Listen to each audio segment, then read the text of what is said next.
Police જાહેર માર્ગ ઉપર પાર્ક થતા વાહનો સામે કડક કાયદાથી ચલાવવાના ફૂટપાથ ઉપર વાહન પાર્ક થવાથી શરૂઆત જોવા મળી છે।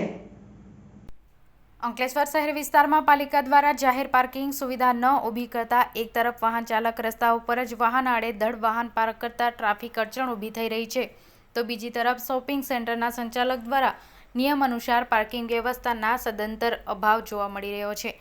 શહેરમાં જાહેર માર્ગ ઉપર આવેલા તમામ શોપિંગ સેન્ટરમાં દુકાન આગળ વાહન ન પાર્ક થઈ શકે એટલી રોડ માર્જિનની જગ્યા આવેલી છે, પણ આ જગ્યા શોપિંગ ન હોય એમ તેના ઉપર દુકાનદારો દ્વારા શેડ ઊભા કરી દેવામાં આવ્યા છે। શોપિંગમાં આવતા જતા લોકો માટે પાર્કિંગ સ્થાન જ ન હોવાથી જાહેર માર્ગ ઉપર રોડને અડીને વાહનો પાર્ક કરી રહ્યા છે।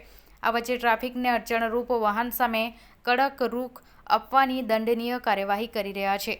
આ દંડથી બચવા હવે વાહન ચાલકો જાહેર માર્ગ ઉપર રોડ બાજુમાં બનેલા ફૂટપાથ જેના ઉપર લોકો ચાલી શકે એ માટે બનાવ્યા છે, તેના ઉપર હવે વાહન પાર્ક થઈ રહ્યા છે, જેને લઈ ફૂટપાથ ઉપર ચાલનાર લોકો રોડ ઉપર ચાલવા મજબૂર બન્યા છે। પોલીસના દંડથી બચવા વાહન ચાલકોનો આ કેમિયો રાહદારીઓ માટે ક્યારેક જીવલેણ સાબિત થઈ શકે છે।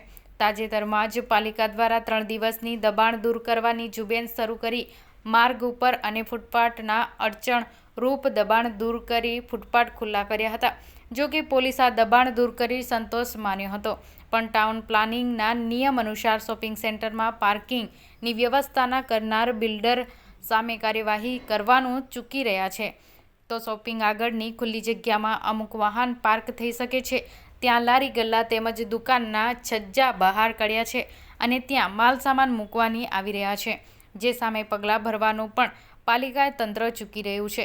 ત્યાં વધુ પડતા વાહન આવતા હોય તેવા જાહેર સ્થળ આવા પાર્કિંગ પ્લોટ કે પે એન્ડ યુઝ પાર્કિંગ વ્યવસ્થા ઊભી કરવામાં નિષ્ફળ નીવડી રહ્યા છે।